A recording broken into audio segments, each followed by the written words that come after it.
یہی دعویٰ تھا انا وہی و انا امیتو و انا حی لا اموت، کہ میں زندہ کرتا ہوں، مارتا ہوں، اور مجھے ایسی زندگی ملی ہے کہ مجھ پر موت نہیں آئے گی۔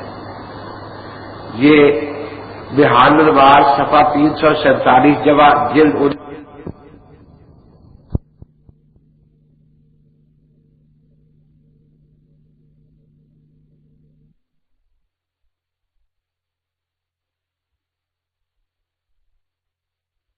کا باپ نہیں تھا، اس کا باپ تو ہے نا۔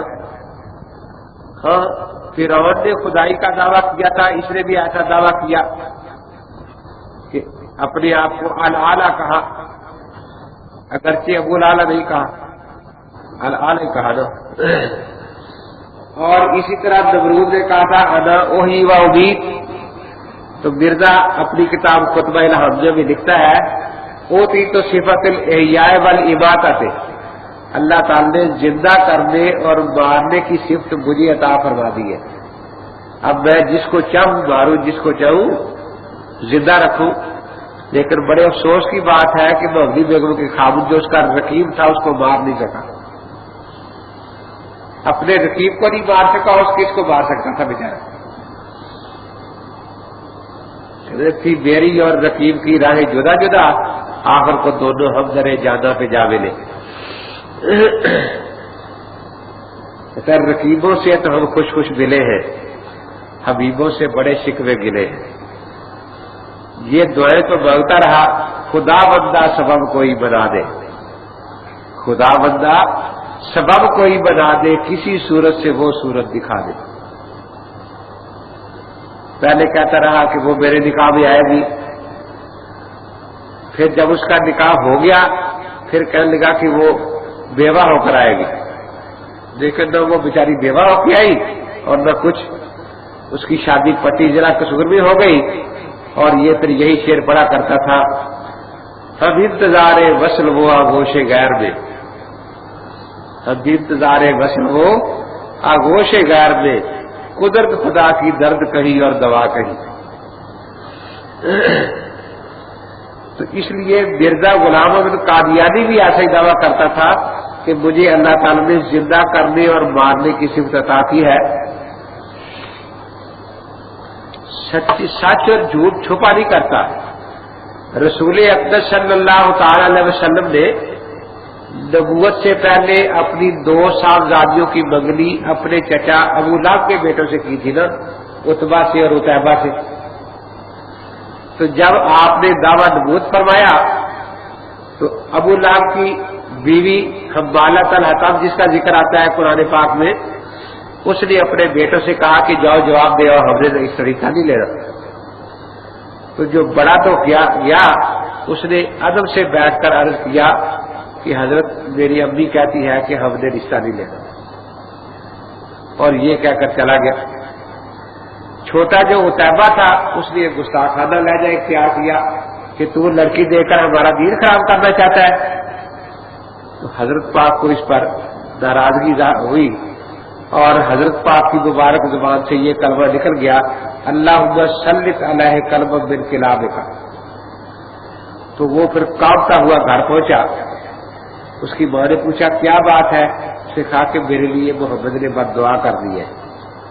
اب اگرچہ وہ ایمان نہیں رکھتا تھا لیکن اسے یقین تھا کہ اس کی دعا رائے گا نہیں جائے گی۔ اب ابو لہب کو بھی بڑی فکر ہوئی، چنانچہ قافلہ تیار تھا جس کے ساتھ وہ جا رہا تھا، تو قافلے والوں کو تاکید کی کہ بھئی اس کی پوری حفاظت نگرانی کرنا، کچھ آدمی نگرانی کے لیے ساتھ رکھے، اور کسی جگہ کوئی شیر وغیرہ ہو تو وہاں زیادہ احتیاط کرنا۔ چنانچہ 2-3 دن گزرے تھے، قافلہ جا رہا تھا، ایک جنگل میں پڑاؤ ڈالا تو وہاں پتہ چلا کہ اس جنگل میں شیر رہتا ہے۔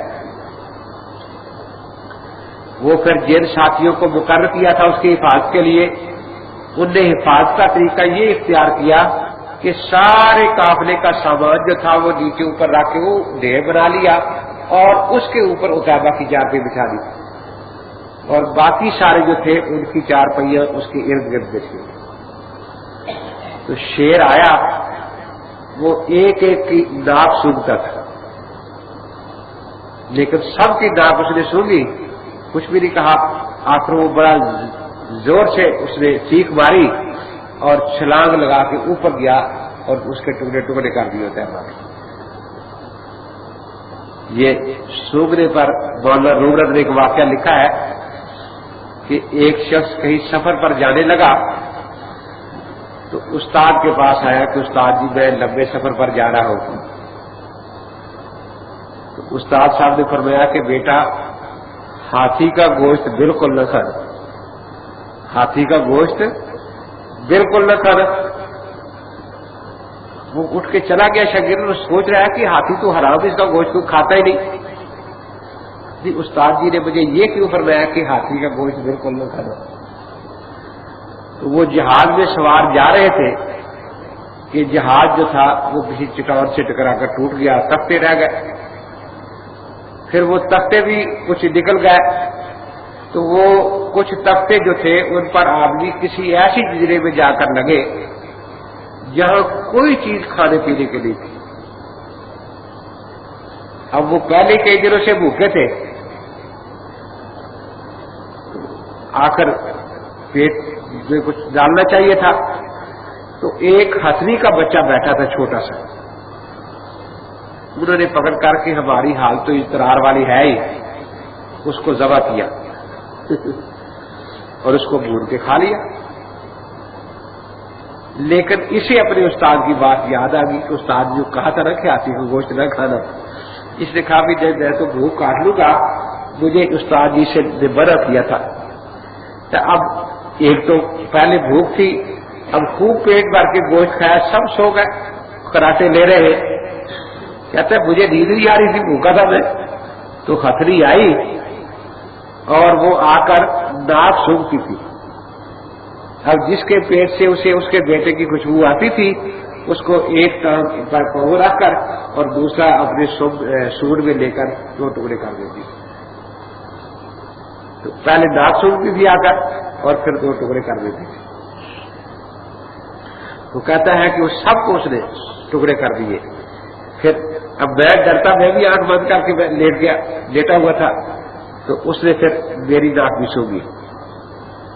اب وہاں میں نے کچھ کھایا نہیں تھا تو میرے پیٹ سے خوشبو نہیں آئی، تو بجائے ٹانگ کے اس نے اپنے سور میں مجھے لپیٹ کر اپنے اوپر بٹھا دیا،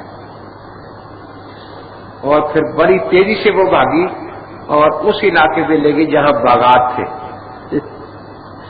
اور وہاں جا کر پھر میرے پیٹ بھر کے کھایا، اور کئی چیزیں وہ خود توڑ توڑ کے لا کے مجھے دیتی رہی۔ تو کچھ دیر میں وہاں رہا، تو اس کے بعد کوئی جہاز والے تھے، ان کو میں نے کہا کہ بھئی ادھر میں بھی ہوں، انسان ہوئے، وہ پھر مجھے لے گئے اور پھر میں آ کر کنارے لگا۔ تو مولانا روم رحمۃ اللہ علیہ فرماتے ہیں کہ دیکھو جب پیٹ میں اس کا گوشت پہنچ گیا تو اللہ نے ہتھنی کو جب اتنی طاقت قوت دی ہے، قوت یہ سونگنے کی، کہ وہ معلوم کر لیتی ہے کہ اس کے پیٹ میں میرے بچے کا گوشت اس میں نہیں ہے، تو یہ نہ سمجھو کہ ہمارے گناہ اللہ سے چھپ جائیں گے۔ اللہ تعالیٰ تو عالم بذات الصدور ہے نا۔ اسی پر حضرت لقمان کا وہ قصہ مشہور ہے کہ حضرت لقمان یہ کسی باغ میں ملازم رکھا ہوا تھا انہوں نے۔ ایک دن وہ مالک آیا، اس نے کہا کہ بھئی اچھے سے درخت کا پھل لاؤ، کیونکہ اب دیکھو نا ترے ہوتی ہے، خربوزے کوئی میٹھا ہوتا ہے، کوئی زری میٹھا ہوتا، تو کسی درخت کا پھل زیادہ میٹھا ہوتا ہے، کسی کا درخت کم میٹھا ہوتا ہے۔ اس نے کہا لقمان نے کہ جی مجھے کیا پتا کس کا زیادہ میٹھا ہے کس کا زیادہ میٹھا نہیں ہے۔